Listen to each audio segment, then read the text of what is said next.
ጌታ ሆይ ታሟል እመጣለሁ። ጌታ ሆይ ደክሟል እመጣለሁ። ጌታ ሆይ ሞተ እመጣለሁ። ጌታ ሆይ ተቀበረኮ እመጣለሁ። ጌታ ሆይ ሳምንት ሆነው እመጣለሁ። ወርም ተቆጠረ እመጣለሁ። አመት ሆነ እመጣለሁ። አመታት ተቆጠሩኮ እመጣለሁ። እኔም ደጁን አያለሁ እመጣለሁ ብለሃል ጌታ ሆይ ብላችሁ የምትጠብቁት ጌታ ይመጣል። መቼ? አጥንት በሆነ ጊዜ፣ መቼ? የእናንተ ተስፋ ባለቀ ጊዜ፣ መቼ? የሚታይ ተስፋ የሚሰጥ ነገር በሌለ ጊዜ ይመጣል።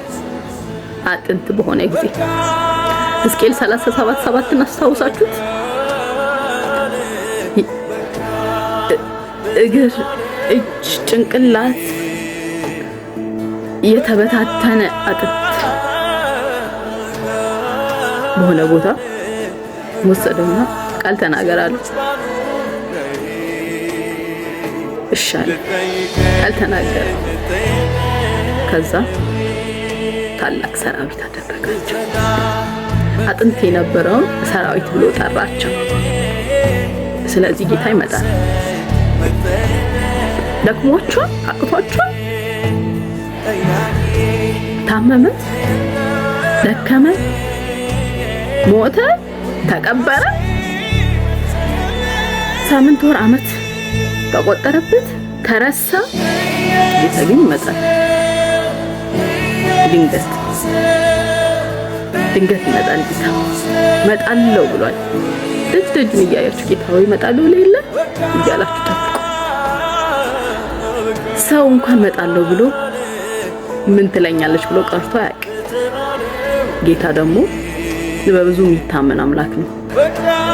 እግዚአብሔር ይመጣል። እኔ በዚህ ቃል ስለተጽናኑ ማካፈልላችሁ እህት ወንድሞቼ፣ በምንም አይነት ሁኔታ ውስጥ ሆኑ እግዚአብሔር ይመጣል። ድንገት ነው የሚመጣው። በሞተባችሁ ብቻ አይደለም፣ በደከመ ነገር ብቻ አይደለም፣ በቀበራችሁትም ጉዳይ አይደለም፣ ተስፋ በቆረጣችሁትም ጉዳይ አይደለም። አጥንት በሆነ በተለያየ ተስፋ አንዱ በዛ ጋር አንዱ በዚህ ጋር በሄደበት በዛ ጉዳይ ላይ እግዚአብሔር ይመጣል እና እግዚአብሔር ይመጣል። እወዳችኋለሁ። ነፍሳችሁ ተጽናና በዚህ ቃል፣ እኔም ተጽናንቻለሁ እና ይሄን ነው የምላችሁ።